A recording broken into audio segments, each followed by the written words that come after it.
You know, I talked to my 100-year-old grandmother yesterday. It's the year of her jubilee. We've got all kinds of celebrations planned, hoping that we're past this COVID, and she could not stop crying. This is a woman who went to school in a one-room shack in the fields of, Louisiana, and she will walk back to her little, sharecropping hut where her family lived. And every day on the way back from school, there will be somebody hanging from a tree Uh, because they did something they weren't supposed to do, or they were too proud, or somebody coming to visit, had a horse, or yeah. was free for too long and too proud about life. And she said, how she would walk with her friends, and classmates and teacher, and they would be walking back to, the hut, because I call it a hut because that's what it looks like in the pictures. And, Uh-huh. they would look up at these people's faces and hope that it wasn't a cousin or a father or an uncle or, a grandfather hanging from a tree. And so yesterday, she saw that noose at the Capitol. It was not photoshopped.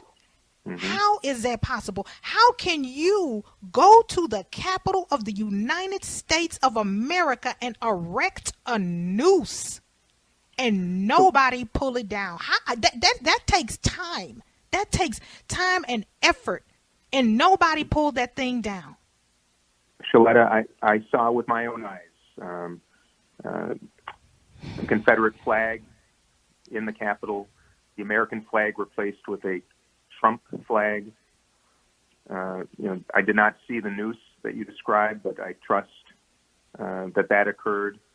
And I ask everybody listening to take heed of these truths and then think about how we move forward.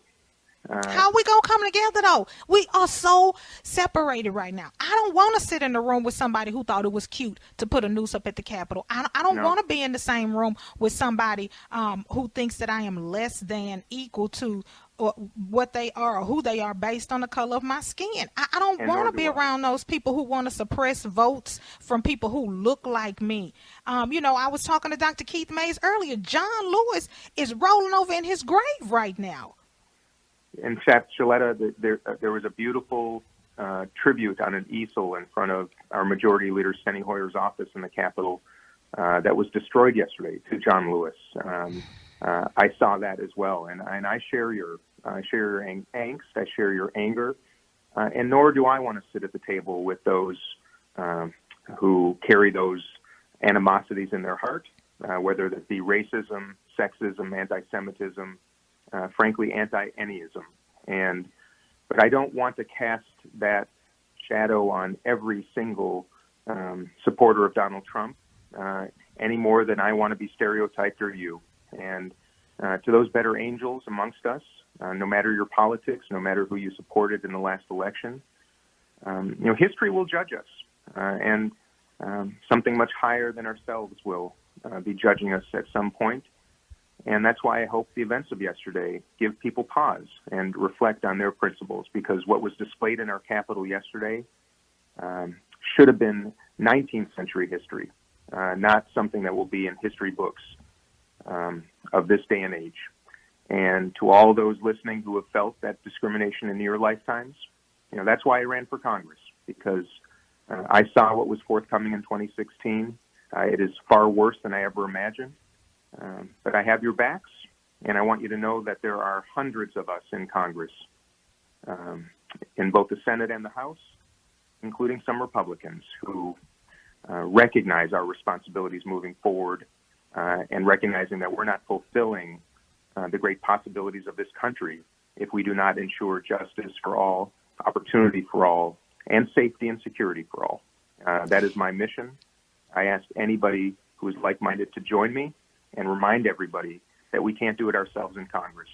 This is where Minnesotans, those who live in the Twin Cities and beyond, have to come together and fight the evil that still exists in our society and put an end to it once and for all. What's the mood like today? They're not going wall to wall. We can't see everything. We felt like Mhm. here in Minnesota that we were, even though we weren't there, we were with you. We were watching. We were praying. A lot of the cameras are gone. They're going live shots every now and again. But what is it like today? Yeah. Well, Shaletta, I was in the Capitol. Once we returned to the floor and finished our business, at about probably 2 in the morning, a colleague and I walked into the House Rotunda, which is where so much of the horror occurred yesterday. And we saw another of our colleagues, Representative Andy Kim from New Jersey, alone in the rotunda with a plastic garbage bag, picking up all the refuse that was left behind by those that had criminals that had entered the Capitol and defaced it and disparaged it. And there was a moment I won't forget because it just goes to show in the quiet of the late evening on one of the worst days that our Capitol has ever seen, the first time it has been breached, I believe, since 1812 when the British did. There's goodness. And, the sun rose this morning. I think Americans are appropriately reflecting. And I see it as perhaps an opportunity for a rebirth. And that's my invitation to everybody. The mood here in Washington is, of course, frightened, concerned, angry, but also a palpable sense of possibility that I will always invest in and simply need others to join together in so doing.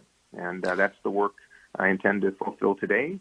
I'm encouraging my colleagues to stay in Washington, Democrats and Republicans, to show leadership in the absence of any from the Oval Office right now. The executive branch is all but completely in disarray. The president, I believe, is deranged. It is a conclusion being drawn by even my Republican colleagues. And in that sense, if we can come together now, I think it might be the beginning of an opportunity to repair the country. It will be imperfect. It will not be linear. It will be filled with potholes. But we must try. And that's what I intend to do. Now, one of your fellow lawmakers from Minnesota, Representative Ilhan Omar, has unveiled impeachment resolutions against President Trump. Do you plan on signing on and supporting this move? So, Shaletta, I have announced publicly that if Vice President Pence, who I saw briefly last evening, and the cabinet, the president's cabinet, if they do not conclude that the president must be removed and invoke the 25th Amendment, I do believe it is incumbent on the Congress to consider articles of impeachment immediately. And it doesn't matter, Shaletta, if this was day one of the president's term or if there are only 12 or 13 days remaining. It is a responsibility. History will judge us. Posterity will judge us. And to answer your question, I think, yes, we should immediately consider a mechanism to remove the president before he causes more damage, and more violence, and more destruction. So the answer is yes. There are a number of articles of impeachment being drafted right now by various House members. I intend to identify the best path forward in a bipartisan fashion, mind you, to accomplish what I believe our Constitution calls for, and that means the removal of Donald Trump from the White House. What is that going to look like for this country? We talk about, our allies as well as our enemies, around the world, what they're saying this morning, how they're viewing America. This is just an absolute stain on the legacy of our country. Yeah. Shaletta, we spend $750 billion to defend our country from foreign threats. $750 billion a year. It's more than, I believe, the next 8 or 9 nations combined. And yet we can't defend ourselves against misinformation. We cannot defend ourselves against a seditious president. We cannot defend ourselves against a virus that other countries have done better than we. And that is what Americans, I believe, expect from their leadership and from their federal government. And we right now, I believe, around the world are being looked at with disbelief.